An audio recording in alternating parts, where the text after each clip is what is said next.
In 1978, a local newspaper reported high activity in the Uinta Basin. Silver dome-shaped objects were seen, flying saucers. Some witnesses observing the display from close proximity, from underneath the craft. UFOs were buzzing the locals with jagged green lights like fire.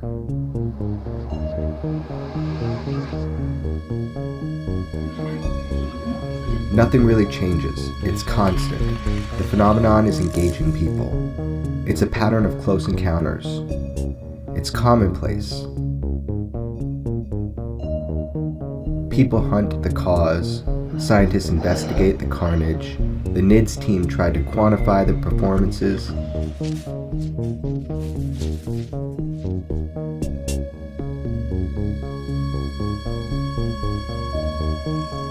They created control studies for plant growth. They monitored the environment. They calculated the variables. They analyzed every event. But mostly, they waited for the phenomenon to express itself. And the phenomenon seemed to toy with them, to play games with them. Silence followed by dramatic displays of control. It did what it wanted. It does what it wants. To anybody.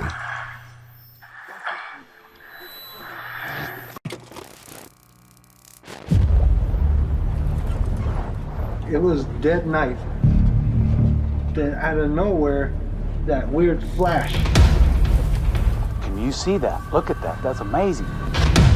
That's not possible. That is not possible. There is some kind of intelligence operating here. And you're not allowed to talk about it. This is like the Area 51 of the paranormal. So many things have happened on the properties that have not been made public. Going public now. It is perhaps the most important scientific effort of our time. The Pentagon and CIA, they've been investigating encounters with the paranormal at the ranch. We're talking about unidentified flying objects, UFOs. The program received more than $20 million for its work. This is a potential threat, a grave one to our country. And everybody who lives there knows about it. Something is here, something that the government's doing. Right above my head, and I could hit it with a tennis ball. The Skinwalker is extraterrestrial. They should not have vanished, but they vanished. We are on the eve of something momentous. Will any of the fingers be pointing toward Skinwalker Ranch? Declassified videos, authentic Department of Defense footage published in December. Oh my gosh, there's a whole fleet of them. Look on the ASA. Wow.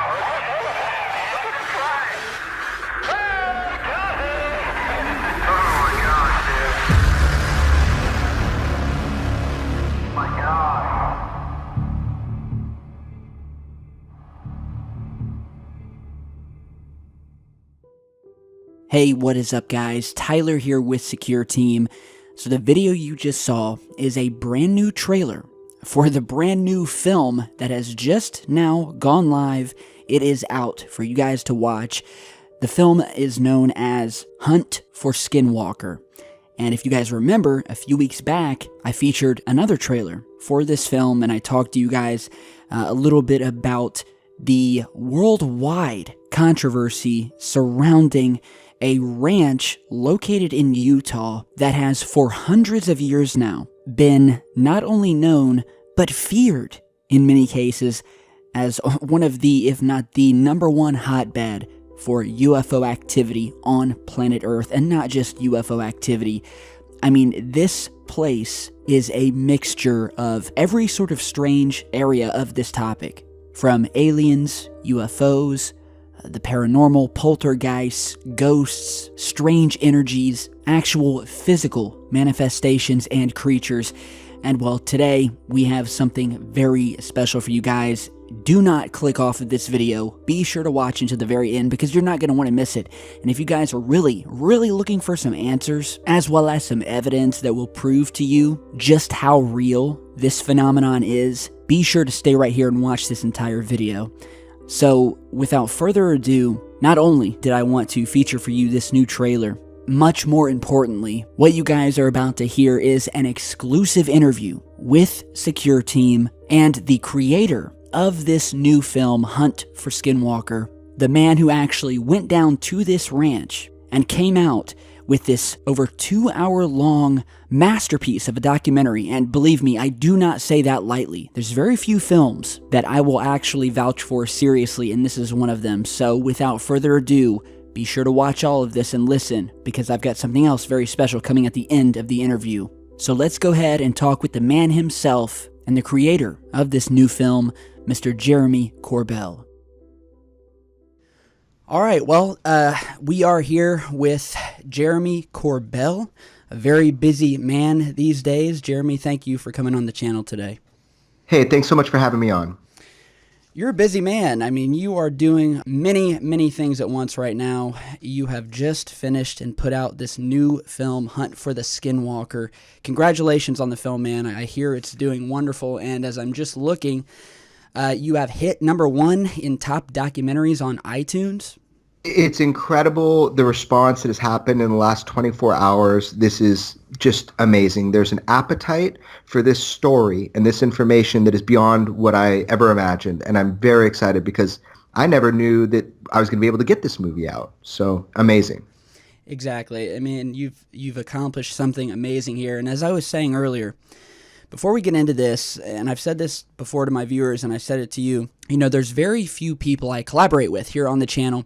There's a ton of UFO and alien-related paranormal movies that come out every single year. And lately, at the very least, a lot of them just lack the hard evidence. They're full of fluff.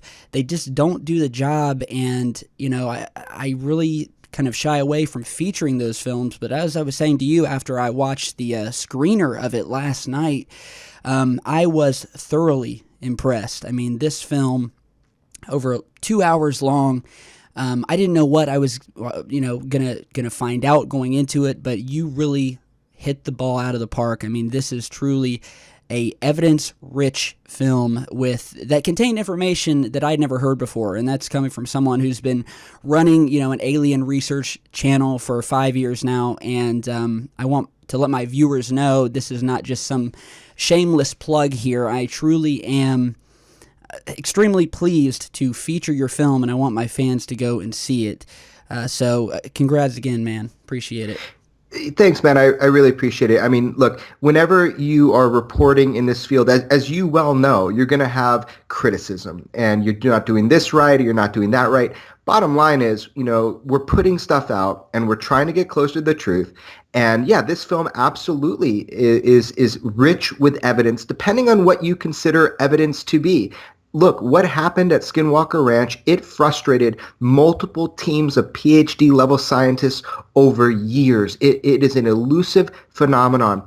But ultimately, and bottom line, if I can put this film out and engage people in this topic to have the discussion, then I have won. Praise and blame, it's all the same. People can say they like or don't like the movie. What I care is they see it and they analyze the information for themselves. Right, exactly. And I think there is a shortage of films like this these days. I mean, I encounter this problem daily when I used to post a video every day, and sometimes it's just on one topic, sometimes it's on 5 different topics in one video. And the problem that a lot of researchers in this field come up with today is a lack of evidence. Not so much a lack, but almost a lack of the ability to get a hold of the evidence, to get out there and talk to people, and especially for people like me who really don't get to leave the house. We just kind of have to go with the evidence we see online or find online. I've done videos on Skinwalker Ranch in the past, but unlike you, I was not able to get out there and really get on the ground and talk to these people. So can I ask you, was this just one of your sort of, a hot topic in your mind that you wanted to learn more about, and you just kind of, made a phone call to George Knapp, who worked on the film with you? How did this film get made? Was it just as simple as that? Yeah, nothing is that simple in this, field of topic, in this topic, and nothing is definitely that simple with Skinwalker. I think it was I think it was a combination of determination and luck. So, obviously George Knapp is my mentor in journalism, and I was pestering him. I mean, he kept this story secret since the day he learned it. He was able to put the book out about the ranch, but he was asked to hold in confidence the things that he was learning, and he wanted the information out. He wanted to make a documentary about it. That's the footage you see when I blend the archive news reports in the film. That's all stuff George Knapp recorded. So I was pestering him and bothering him and, saying, hey, is there a way we can get this out? Is there some way? And then opportunity arose in the sale of the ranch, where Bigelow sold the ranch to another private individual. And all of a sudden, there's this opportunity, and that individual does want to get some of this information out, and allowed me, as you saw in the film, to interview him. And although he's keeping his confidentiality of his identity, I think it's really cool. Let us on the ranch, let us film. So it was determination and luck with timing, and really just me being annoying, I think, to George. Right. Well, that's what you have to do these days. And kudos to you for, George Knapp. For those of you guys who don't know, this guy has been in the trenches for years, specifically for his investigative journalism of Skinwalker Ranch. Now, for those of you who are new to the channel, I've done videos on this before in the past. A few weeks ago, I featured the trailer for your new film. But for those of you who don't know, basically Skinwalker Ranch, sometimes called Sherman Ranch or UFO Ranch, it's a large property near the small town of Ballard, Utah, about 500 acres in size. It borders with is it the Ute Indian Reservation? Yeah, the Ute. Ute, got it. Mm-hmm. I have a way of butchering words here, so I'm glad to have you. You can correct me when I'm wrong. Now, the term Skinwalker, does that come from the Navajo Indians? This goes back hundreds of years. And what exactly does that name come from? What does it stand for? Sure. Yeah. So it is a Native American term. So the way this went down is there has been activity of high strangeness in the Uinta Basin, as what we know as the Uinta Basin. For hundreds of years, if not thousands, as we kind of can collect from all this time that, the phenomenon has been expressing itself since at least the beginning of recorded human history, if not before. So this is something that we have lived with as humans for a very long time. In the tradition, in the Native American tradition, the skinwalker, as you said, from Navajo and in the Ute tradition, is like a shapeshifter, a witch, a trickster. It's a catch-all phrase for, these kind of bizarre things. But in the area, this is something that has been referenced so many times when George Knapp was reporting and going to the ranch and documenting that it stuck with him. Junior Hicks, I think, said it to him first, that this ridge around the ranch is, that is Skinwalker Ridge. It's known as Skinwalker Ridge. And it's an area that people aren't supposed to go. So that's where the name of the book, Hunt for the Skinwalker, came from. It borrowed from that Native American tradition. And then obviously that moves over into the movie. This movie is about that journey that people took, the scientific teams. Now we know. And as you learned from the movie, yes, there was a scientific team through NIDS, National Institute of Discovery Science, through Robert Bigelow. That was private industry. That was an individual who paid for the scientific study of what he thought was a UFO activity at a ranch, but ended up being a lot more than that. But as you know through the movie, the ranch was studied by the Defense Intelligence Agency. There was a larger, bigger study, way beyond ATIP and what has been announced, which was a passive UFO study, right? A reactive UFO study. We're now talking about the United States government through the Defense Intelligence Agency studying Skinwalker Ranch. That is what happened. Harry Reid, helped fund that. $22 million, helped spearhead that to study the paranormal. That is part of American history, and you learn about that in the movie. Right, and I think that just for the simple fact, there's a ton of skeptics out there. As you know, I get them posting comments on it. Almost every video I post, people are out there that somehow have this thought in their head that the entire alien or paranormal phenomena is just hogwash. And I don't know where it comes from. I've said on my channel time and time again, there are mountains of evidence, and the only way you're not going to see it is if you choose not to see it, but it's there. And I think aside aside from eyewitness testimony, which there is a ton in the case of Skinwalker Ranch, video footage, I think the simple fact that you have the U.S. government investigating this place, I mean, that piece of evidence, just that fact alone, that's enough to me, at least, to tell me or anyone else that this is the real deal. The U.S. government does not do anything without reason. Would you agree? Yeah, I mean, look, Tyler, we should pay attention. That is kind of the point. I am skeptical too. I am not asking or telling anybody to believe anything. I am begging them to look at the evidence, to look at the stories that includes witness testimony, to try to understand the nature of reality through these experiences and the testimony of people involved. So yeah, the fact the United States government spent $22 million essentially to study Skinwalker Ranch, and that story is going to come out even more. There's a lot more to it, but that is an indicator for sure. But let's go beyond that. If you're just completely skeptical and you're blind to the mountains and mountains of evidence generationally over the decades, that's your problem. It really doesn't. I have no need to convince people. I don't really know what's going on to begin with.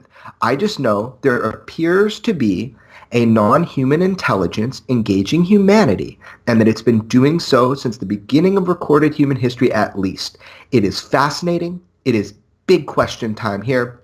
It allows us to question some of the bigger things. If you're blind to that, if you're going to dismiss millions and millions of people because you're smarter than them, well, go ahead. That's on you. Enjoy your life. I am much more interested in trying to get closer to the truth than proving myself, right about everything. So right. It's a mystery. It's a big mystery. Right.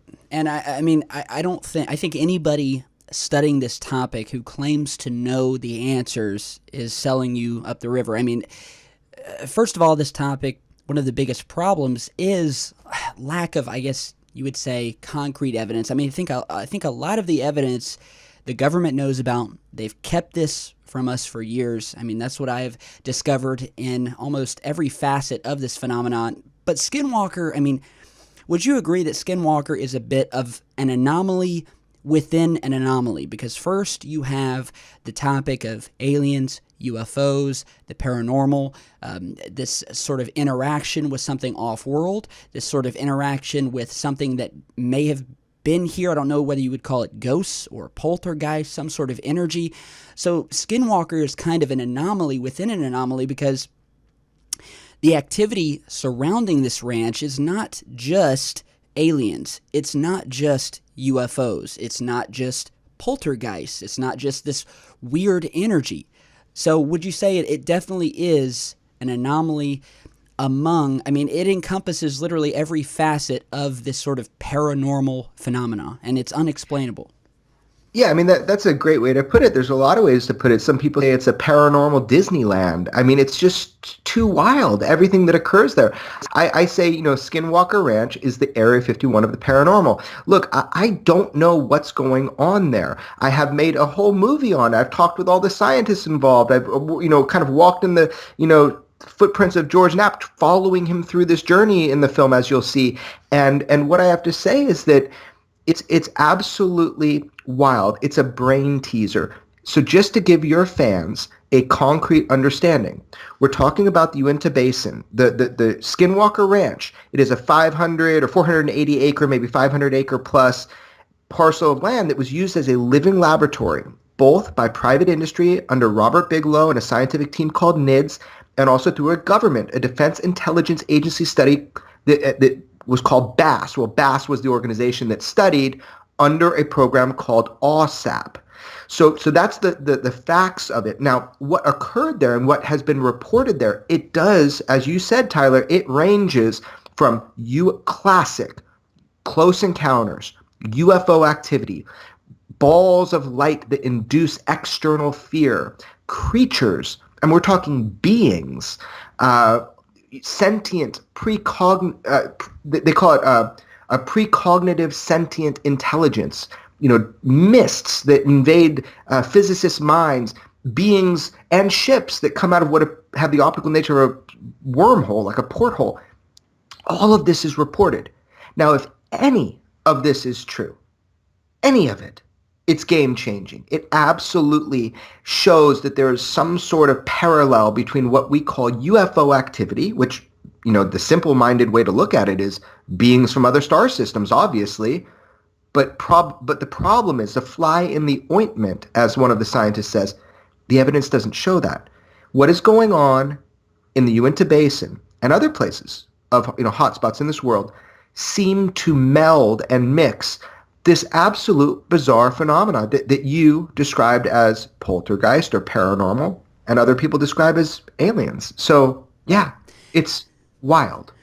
It is wild, and I think that is what's so amazing about this area, because it encompasses so many different areas of this just sort of everything you could kind of lump together into this topic. And as you said, I mean, I don't want to give any spoilers really to the film, because you just got to sit and watch it. I mean, going into it, I thought, all right, I had just come off sort of a very terrible other movie that I had just watched, and it was about 40 minutes of fluff. I mean, nothing to it. And I kind of went into this thinking, okay, well, this may be around 40, 50 minutes of them talking about the ranch and some things that happen there that are easily findable online.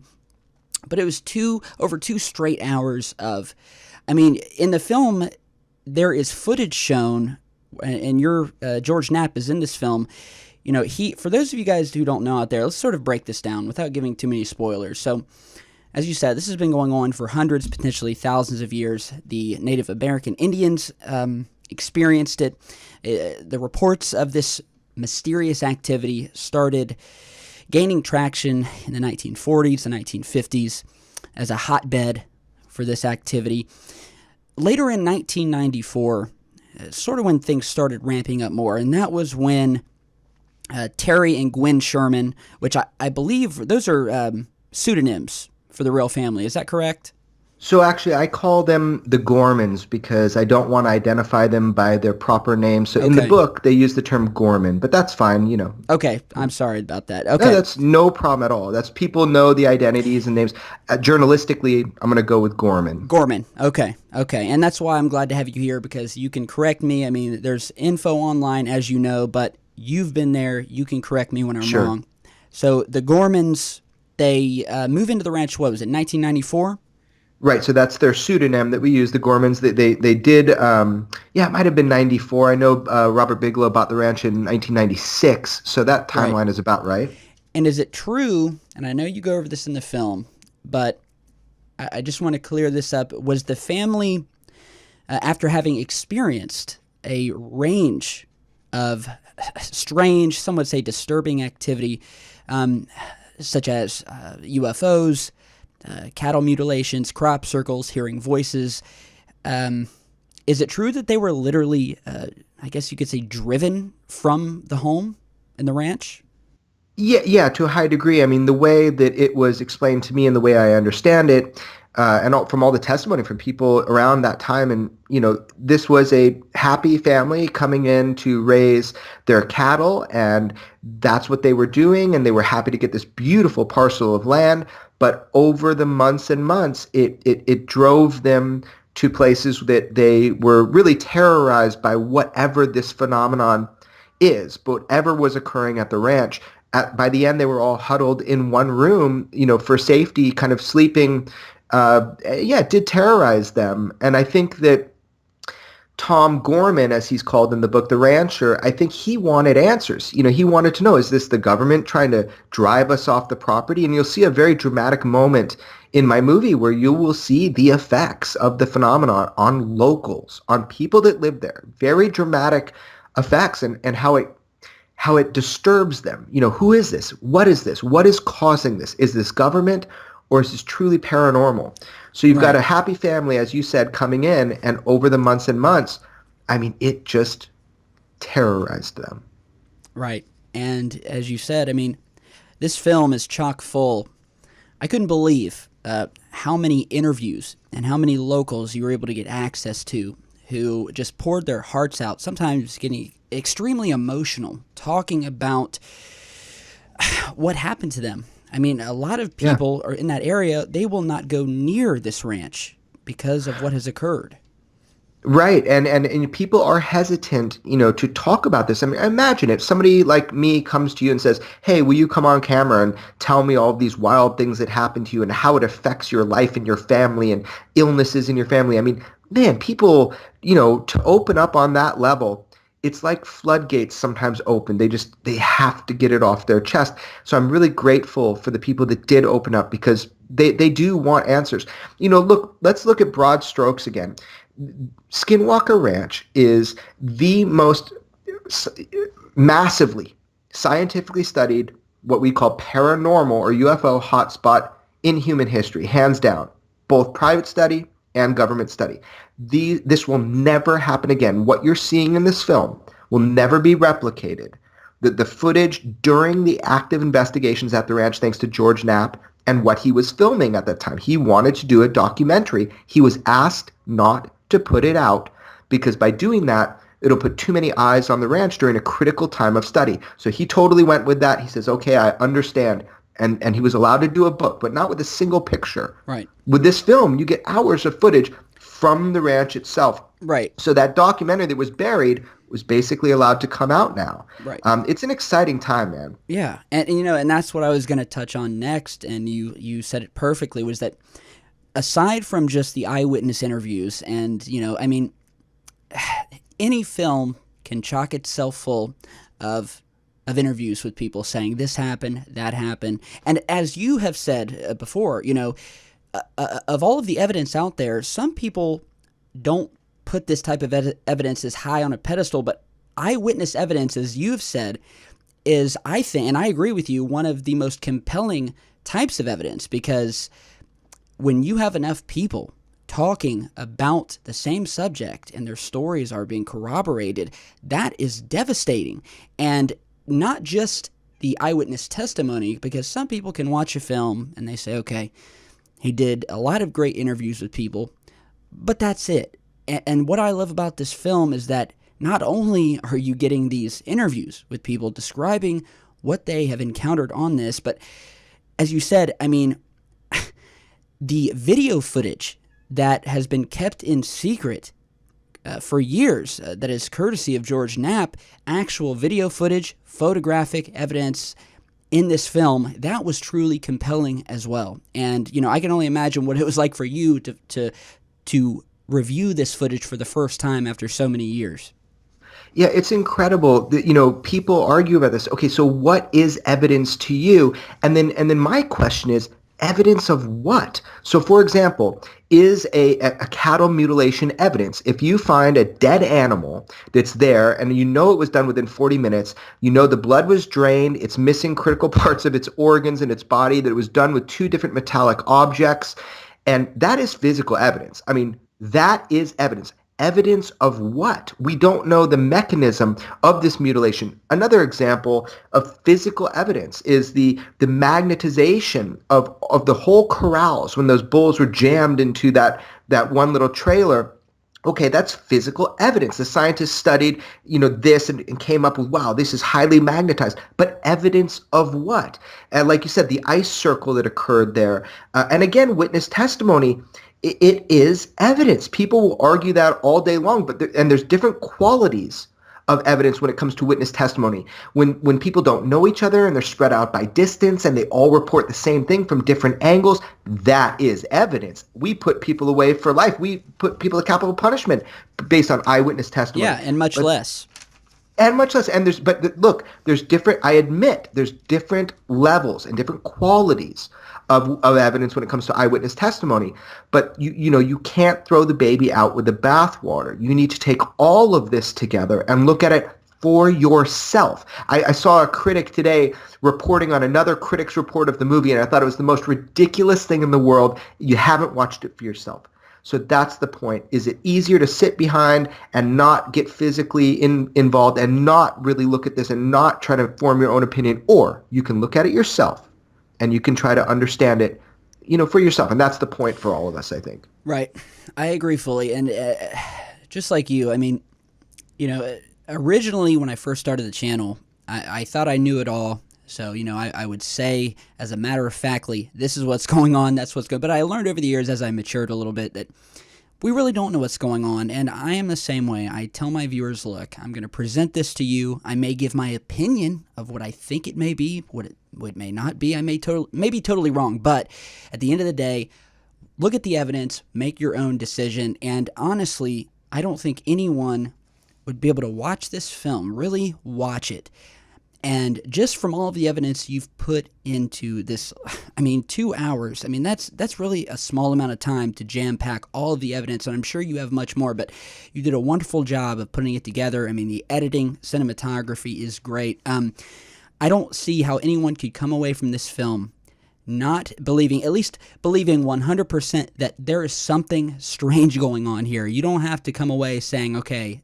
knowing 100% what is going on, but that something is going on here. I think that is without question after watching this.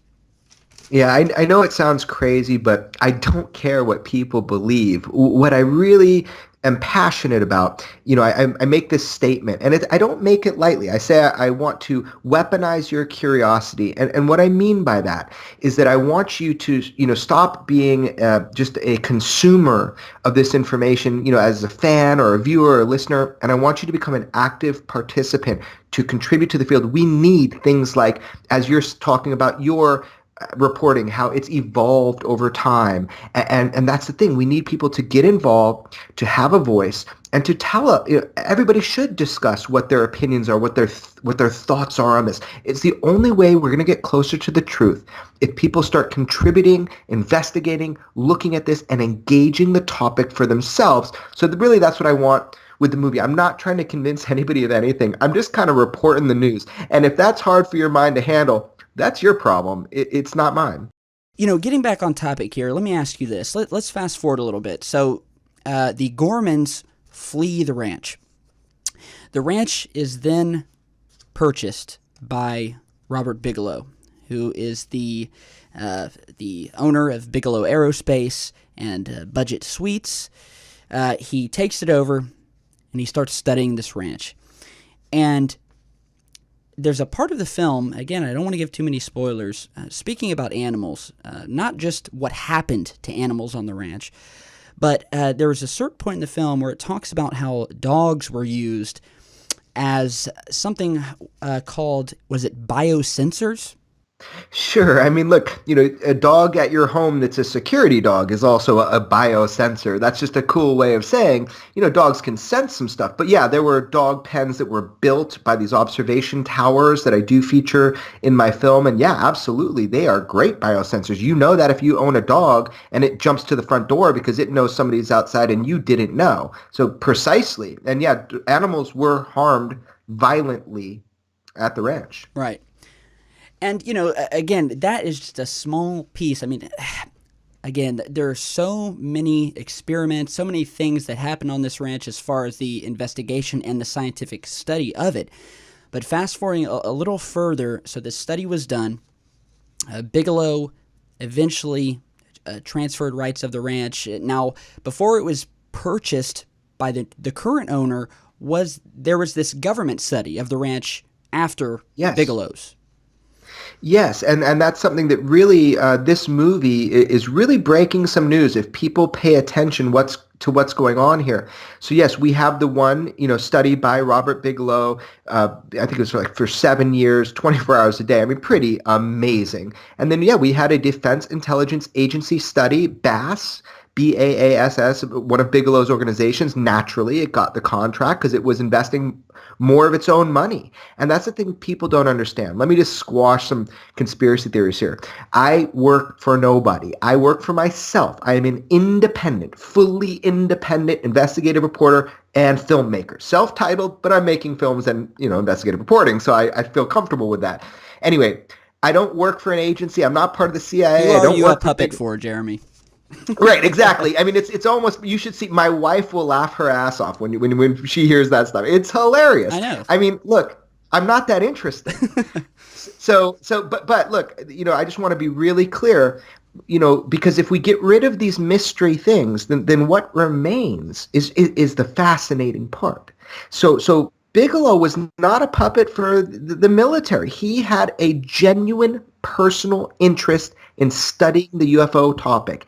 He sent out a crack team of scientists, which I would do if I was a billionaire for sure. That's amazing. He did that, found out it was much more than just UFOs. And then from there was this interest about Skinwalker Ranch because the Defense Intelligence Agency, a couple people, through Harry Reid, because George Knapp had informed Harry Reid originally about the Lazar story, because he was from Nevada. And so that's how Harry Reid got interested. And then all of a sudden the ranch, people read the book, the Defense Intelligence Agency comes out, they assess what's going on at the ranch. They're aware that there are places like this on Earth. They have personal experiences, call them hitchhikers, things that followed them home, things that happened. Direct personal experience, and that initiated that $22 million that the New York Times told you was really, they said it was for ATIP, which was the Advanced Aerospace Threat Identification Program for UFOs, a reactionary program. Turns out that's just not even, there's so much more to it.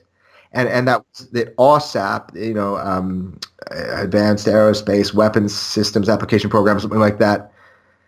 That they funded this $22 million to study Skinwalker Ranch and associated phenomena to UFOs. So that's how it all played out. Then a new owner came in, and there's a third study underway right now by the new owner who is featured in my movie. And that's where we're at now with the study of the ranch. Now, there's a topic I wanted to get your opinion on, because this ties into it. In December of last year, as many of my viewers will know, we covered it on the channel. I don't know, unless you're living under a rock, how you wouldn't know about it. But New York Times, I think it was, broke the story about this secret Pentagon study into the UFO phenomenon, along with the release of, I think it was three UFO videos that were encounters with unknown objects by American military aircraft, jets and things of that nature.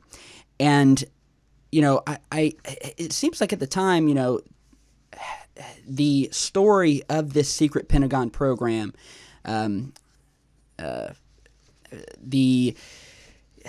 it's almost strange, and I get this question from a lot of viewers, is that how is it that the government would allow, at the very least, these three videos that came out that were taken by these jets at various parts in time? Why would the government release that? Why would they allow it to be released? Why would they allow Mr. Is it Elizondo? Yeah, Lou Elizondo, right. Yes. Why would they allow this man to come out and talk about it? And a lot of my viewers are seeing that as sort of, well, this is the government pushing misinformation, disinformation. They are attempting, because the government just wouldn't do this, or at the very least they wouldn't allow this. So I wanted to see, and again, it came out that this study of UFOs by the Pentagon, $22 million, of a lot of that, a big chunk of it, was linked directly to Bigelow and Skinwalker Ranch. So I wanted to get your opinion about the government. Why do you think it allowed this information in these videos to come out? I mean, what is your stance on the government? Do you think that the government has been hiding this, as I do, but they are simply allowing some information to come out, sort of drip feeding us, but keeping the sort of hardcore data to themselves? I mean, what is it? You just asked a huge question. So bear with me here, because there's a few different elements here. I mean, first of all, there is no the government. Our government is based upon individuals, and all those individuals have their own personal agendas and personal ideas and personal experiences. I'm not going to claim that I understand, but how or why this is happening now, but I'm not going to look a gift horse in the mouth. Again, you saw in my movie, and I won't give it away, but George Knapp knew what was coming. He knew what was coming way before. That was shown in the first bit of my movie. Now, George Knapp is not the New York Times, and he knows that. He was told that. They wanted to get it to a bigger scale. So what is that? Are those individuals frustrated in positions of power and knowledge that then come forward and give us these gifts? Or is it something more nefarious that, we're slowly being acclimated to an idea about UFOs? I mean, I'm not going to even pretend to understand. Certainly, the United States government as a whole, even though it's made up of people, has protected these non-terrestrial programs and information from the public. That absolutely, we know for a fact that not only have they hid the truth, but they have tried to, as a whole, again, there has been an attempt to distort our understanding of the AAV, anomalous aerial vehicle, or UFO problem, of things flying within our airspace with impunity. That has been hidden. So nobody, I think, can deny that. That's part of historic documented record. Okay. But the interest of individuals like Lou Elizondo, who I have met, and I think he's a stand-up guy, and no matter how this is coming about, he did help to get these videos forward. Now, as you might recall, Tyler, and this is why sometimes I seem very close to these cases, is because I actually developed a friendship and was on the story of the Tic Tac UFO and broke the story before the New York Times twice. And I did that because I got a tip, and I followed that tip, and because of my charming personality, I was able to make friends with people and start to learn what was going on. But out of respect, because I'm not the New York Times, I had no way to protect these individuals. I was kind of vague about it. But, there was, look, you can really figure it out if you go back and listen to my interviews. So my point is, Commander Fravor is a friend of mine. I just talked with him today. His story, I think, is really important. It validates what so many of us suspected, that our government's interest in UFOs did not end in 1969 with the closing of Project Blue Book, as they have said since 1969. We now know that was not true. So that was a lie. We also know the Pentagon put out statements after the announcement of ATIP, right? So you've got this guy coming out, said, I was head of this UFO program, and they're saying, oh, it ended in 2012. Right, and I was going to ask you, do you believe that it ended? Well, no, but it's not true. We know it's not true. The guy who was head of the program came out and said it's not true. So now you're asking me, is this guy a puppet for the U.S. government? Well, why is he saying something different than them? And then just use your logic. One of the videos, which, by the way, I was the first to tell where it was. I did that on Bizarre States. I actually said it was East Coast. Okay, so I knew that. How did I know that? That video was from 2015. So if ATIP really closed in 2012, why are we getting videos from 2015? Right. I mean, it's just logic. So my point is, long story around, Tyler, I don't know the answer to your question. I don't know. All I know is it's beautiful. It's a beautiful thing that this acknowledgement is happening. UFOs are real. They're of propulsion systems so advanced and beyond what we have as a nation or any other nation that we are studying it because we want to understand how they work. And I think that is a huge first step. Jeremy, you've done it all, man. I really appreciate you coming on and talk to me. I mean, this was an amazing film. I mean, well, quick note here, quick question. Did you experience any outside pressure while making this film? Any sort of pressure that was attempting to get you to not make the film or obstruct you a bit? Did you get any sort of vibe that you were being watched as you did this film and investigation? It's really funny, man. I would like to report that, wow, yeah, there was that level of I've only had support. I mean, I have to tell you, I've never been resisted, only assisted. People have tipped me off, helped me, moved the ball forward. I'm making my own decisions. I'm doing all this, but no, I'm not getting resistance in any way. In fact, I think there's a high level of interest in this movie in a multitude of government agencies. And I know that actually as a fact. And I think that is fascinating. How could they not be? They were parts of these programs, right? Right. Yeah. So no, Tyler, I mean, let's just hit the nail on the head. No negative pressure. It's almost as if everybody's interested in getting this information out. And I think that is so refreshing to sort of see this shift even within the government itself, that people in the government want this information out. They're no longer towing the company line. They are going rogue in many instances and saying this is a real phenomenon. And, I think we're always going to have skeptics. There will be skeptics posting comments about this video. But what I want to say to you guys out there is that Jeremy has done a bang-up job on this film, and it's one of the best documentaries I've seen in years. Make up your own decision. I just want to say thanks for coming on, man. You're doing it all. I know you're a busy man. I appreciate you coming on this channel and getting the word out, allowing me to let my viewers know about it. I really appreciate it, buddy. No problem, man. Listen, I really, I've watched your whole presentation evolve. And the more that you evolve with your presentation, the more I respect what you're doing. And I think that again, I want to really nail this on the head. Skepticism is very important. Okay, so I invite skepticism. Please don't just be mean or stupid or something like that. Don't be unnecessary. I invite skepticism. Just look at the information. Right. Look at it with me. Let's have a dialogue. Right. And I think that's I should be more clear here. That's what I was talking about. Not the skepticism where you've got someone writing a full paragraph saying, okay, this isn't sort of making sense. What about this? I'm talking about those who just post a one-line comment saying, look, this isn't real. You're a bunch of tinfoil hat wearing crazies. You know, you're always going to have those, but that's so lazy. Right. That's so lazy, man. You know, give me something, but give me a better opponent. I used to be, you know, into mixed martial arts. That was my whole life before this. I mean, give me a worthy opponent, you know. These one-line throwaways, you think that keeps me up at night? Come on, you know. Give me something to work with here, you know. Anyway, enjoy the film, you guys. I'm so glad to be able to talk about it. It really is an honor, man. I'm stoked to be able to reach your audience and just, you know, look, everybody there, you know, life in the universe, it's bigger than we can imagine, and it's time to, you know, start asking some of the big questions, and cinema is a beautiful and fun way to do it. So enjoy the film, and